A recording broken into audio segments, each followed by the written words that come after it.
అనుకుంటారు.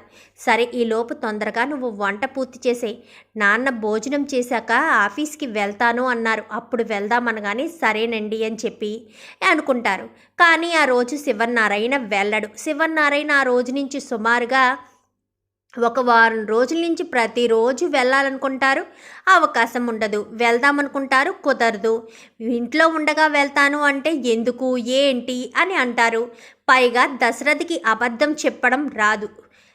సుమిత్ర చెప్పినా కానీ దశరథ్ మాత్రం వద్దు, నాన్నకు తెలియకుండానే వెళ్తాం, గుడికి వెళ్తున్నాము అంటే అనుమానం కూడా వస్తుంది. ఎప్పుడు గుడికి నువ్వే ఒంటరిగా వెళ్తావు, నేను కూడా వస్తున్నానంటే నాన్న మళ్ళీ ఇంటికి వచ్చాక అడిగితే మనం ఏం సమాధానం చెప్పాలో అర్థం కాదు. అందుకే నాన్న బయటికి వెళ్ళిన తర్వాతే వెళ్దామని అనుకుంటారు. ఇంక ఈలోపు జోష్న పారిజాతం రాకపోయినా అప్పుడప్పుడు వెళ్తూ ఉంటుంది. ఎందుకంటే అవకాశం దొరికితే ఖచ్చితంగా చంపేద్దామని అనుకుంటుంది. ఎందుకంటే కళ్ళు తెరిచి తన గురించి ఎక్కడ నిజం బయట పెట్టేస్తాడో, అలా నిజం బయట పెట్టేస్తే ఇంకా తన పరిస్థితి ఏమైపోతుందోనన్న భయంతోనే జోష్న ప్రతిరోజు దినదిన గండంలానే బ్రతుకుతూ ఉంటుంది. ఆఫీస్కి వెళ్ళడానికి కూడా అంతగా ఇంట్రెస్ట్ చూపించదు.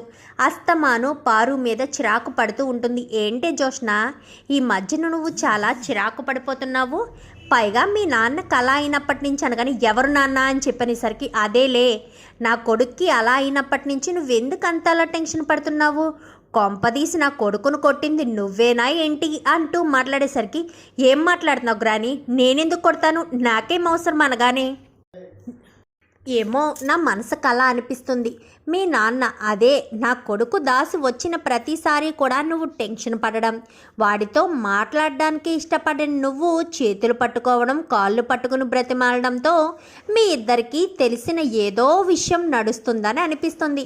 ఆ విషయం మాత్రం నాకు తెలియదు. దాని గురించి మీ ఇద్దరికీ మధ్య డిస్కషన్ వచ్చుంటుంది. నీకు అసలే కోపం ఎక్కువ కదా, అందుకని నా కొడుకును నువ్వే కొట్టావేమో అని అనిపించింది అనగానే నేనేం కొట్టలేదు, అయినా నాకు పనుంది అనుకుంటూ లోపలికి వెళ్ళిపోతుంది. ఈ పిల్ల ఎందుకు ఇంత ఇలా టెన్షన్ పడుతుంది, కొట్టలేదంటే కొట్టలేదు అని చెప్పడం మానేసి నేనేం కొట్టలేదంటూ చెప్పిన మాటనే పదే పదే ఎందుకు చెప్తుంది, జోష్నే ఏదైనా చేసిందా ఏంటి అనుకుంటూ ఇంకా పారిజాతం కాస్త ఉంటుంది. ఇంకా వారం రోజులు గడిచిపోయిన తర్వాత శివనారాయణ జోష్నతో కలిసి ఆఫీస్కి వెళ్తాడు. ఇంకా పారిజాతం మాత్రమే ఇంట్లో ఉంటుంది. ఇదే సరైన అవకాశం అని చెప్పి అత్తయ్య మేము గుడికి వెళ్ళి వస్తాము అని చెప్పాను. కానీ గుడికి వెళ్తున్నారా అని చెప్పనేసరికి నిజం చెప్పాలంటే మీ అబ్బాయిని చూడడానికే వెళ్తున్నాము, కానీ మామయ్య గారు వస్తే మాత్రం గుడికి వెళ్ళామనే చెప్పండి అత్తయ్య, అక్కడికి వెళ్ళామని చెప్తే ఆయన కోప్పడతారు కదా, అప్పుడే ఎప్పటి నుంచో అనుకుంటున్నాము, మామయ్య గారు ఇంట్లో ఉండగా వెళ్తే అనుమానం వస్తుందని చెప్పి వెళ్ళలేదనగానే సరే సుమిత్ర అని చెప్పి ఇంకా పారిజాతం కాస్త ఇంట్లోనే ఉంటుంది. వీళ్ళిద్దరూ బయలుదేరి వెళ్ళేసరికి ఈ లోపు శౌర్యకి ఆపరేషన్ జరిగిపోతుంది. ఇంకా ఇంటికి తీసుకురావడం కూడా జరుగుతుంది. అప్పటికి కార్తీక్, దీప ఇద్దరు కూడా అక్కడే ఉంటారు. అక్కడే ఉండేసరికి జోష్న ఆఫీస్లో ఉంటుందే కానీ టెన్షన్ పడుతూనే ఉంటుంది. ఏం జరిగింది మనవరాలా, ఎందుకంత అలా టెన్షన్ పడుతున్నావు అనగానే ఏమీ లేదు తాత, ఏమీ లేదు అంటూ ఇంకా జోష్న ఏదో చెప్తుంది. కానీ పైకి లోపల మాత్రం టెన్షన్ పడుతూనే ఉంటుంది. ఇంకా సుమిత్ర, దశరథు ఇద్దరు వెళ్తారు. వెళ్ళిన తర్వాత దశరథ్ కాస్త దాసు గుండెల మీద చేయి పెట్టుకుని ఉంటే అలా చెయ్యి వేసి నీకు ఏం కాదు తమ్ముడు, నేను నిన్ను కాపాడుకుంటాను, అసలు జోష్న నిన్ను ఎందుకు చంపాలనుకుందో నాకు తెలియాలి, నువ్వు ఎప్పుడెప్పుడు కళ్ళు తెరుస్తావా అని ఎదురు చూస్తున్నాను, నువ్వు తెరిచి అసలు జోష్న ఎందుకు చంపాలనుకుందన్న నిజం నాకు తెలియాలి అంటూ ఇంకా అనుకుంటూ ఉండగానే చెయ్యి కదిల్చడం మొదలు పెడతాడు. కార్తీక్ అంటూ ఇంకా దశరథ్ పిలిచేసరికి ఏమైంది మామయ్య అని చెప్పాను. కానీ చూడు దాసు చేయి కదుపుతున్నాడు అనేసరికి వెంటనే డాక్టర్కి ఫోన్ చేస్తాడు. నాకు తెలిసిన డాక్టర్ ఉన్నారు అని చెప్పి దశరథ్ అంటాడే కానీ అవునా సరే మామయ్య అని చెప్పాను. కానీ తన ఫ్రెండ్కే ఫోన్ చేస్తాడు. ఫోన్ చేసేసరికి తను కాస్త వస్తాడు. ఈ డాక్టరే మామయ్య, దాస్మావిని హాస్పిటల్లో జాయిన్ చేసింది అనగాని అవునా, తిను నా ఫ్రెండే. అవునా రే, నువ్వేనా ఇది నా తమ్ముడికి ట్రీట్ చేసింది అనగాని అవును.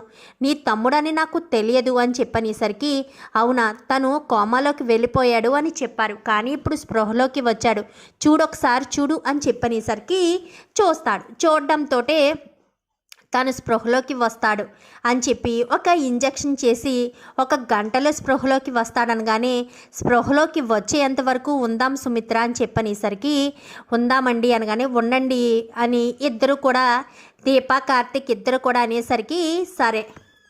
భోజనాలు చేసేసరికి స్పృహలోకి వస్తాడు. వచ్చేసరికి ఫస్ట్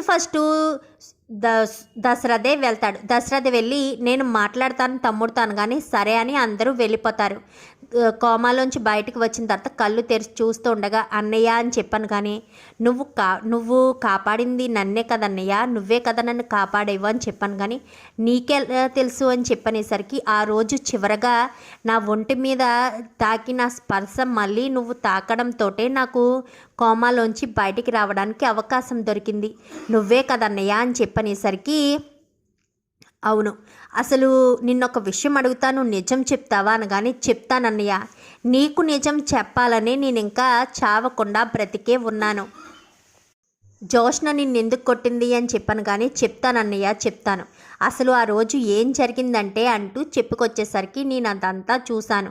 జోష్న నిన్ను కొట్టడానికి కారణం ఏంటి అని చెప్పాను, కానీ ఎందుకంటే జోష్న గురించి నిజం నాకు తెలుసు కాబట్టి ఆ నిజం ఎక్కడ నీకు చెప్పేస్తానేమోనన్న భయంతోనే నన్ను చంపాలని చూసిందని, కానీ జోష్న గురించి నీకు నిజం తెలుసా, ఏం నిజం తెలుసు అనగానే జోష్న మీ కన్న కూతురు కాదు అని నిజం తెలుసు, జోష్న నా కన్న కూతురు అనే నిజం తెలుసు, అసలైన మీ కన్న కూతురు బ్రతికే ఉందన్న విషయం తెలుసు అని చెప్పనేసరికి నా కన్న కూతురు జోష్న కాకపోవడం ఏంటిది దాసు అని చెప్పాను, కానీ అవును అన్నయ్య అని చెప్పనేసరికి ఈలోపు వీళ్ళిద్దరూ మాట్లాడుకున్న మాటలన్నీ గుమ్మం దగ్గర నిలబడి అందరూ కూడా వింటూ ఉండగానే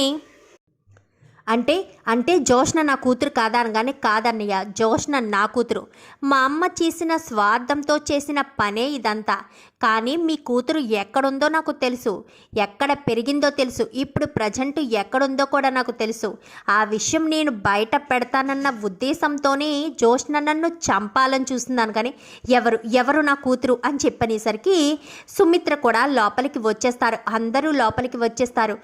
ఎవరో కాదన్నయ్య నీ కూతురు దీపే మీ కన్న కూతురు అని చెప్పనేసరికి ఒక్కసారిగా షాక్ అయిపోతాడు. ఏంటి అని చెప్పాను, కానీ మొత్తం విషయం అంతా చెప్పేసరికి ఒక్కసారిగా ఇంకా దశరథకైతే చాలా కోపం వస్తుంది.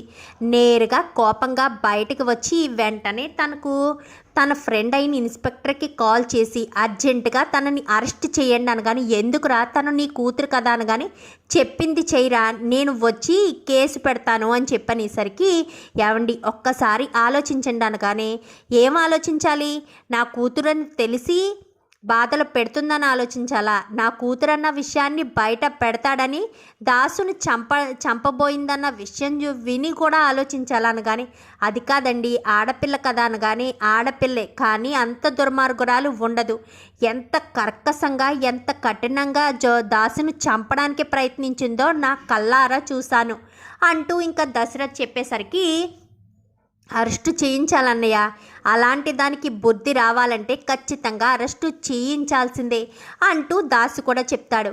ఇంకా ఆఫీసులో ఉండగానే పోలీసులు నేరుగా అక్కడికి వెళ్ళి మిమ్మల్ని అరెస్ట్ చేస్తున్నాం అనగా, నేనేం తప్పు చేశాను, ఆయన నా మనవరాలు ఏం తప్పు చేసింది అనగానే, ఈ అరెస్ట్ చేయమని చెప్పిందే మీ అబ్బాయి అండి అని చెప్పనేసరికి ఒక్కసారిగా జోష్న ఇటు శివనారాయణ ఇద్దరు కూడా షాక్ అయిపోతారు. శివనారాయణ ఫోన్ చేసి దశరథని అడిగేసరికి దశరథ్ అంతా శివనారాయణకి ఫోన్లో చెప్పడంతో ఒక్క మాట కూడా మాట్లాడకుండా అక్కడి నుంచి శివనారాయణ వచ్చేస్తాడు. ఇంకా పోలీసులు జోష్నను అరెస్ట్ చేసి తీసుకువెళ్ళిపోతారు. చూద్దాం మరి రాబోయే ఎపిసోడ్స్లో ఇలాగే జరిగి జోష్న చేసిన కుట్రలు కుతంత్రాలు అన్నీ బయటపడాలని మీరు కూడా కోరుకుంటే వీడియో నచ్చితే లైక్ చేయండి, ఛానల్ని సబ్స్క్రైబ్ చేసుకోండి, పక్కనే ఉన్న బెల్ సింబల్లో ఆల్ పై క్లిక్ చేయండి. ఎలా చేయడం వల్ల అందరికంటే ముందుగా చూడవచ్చు.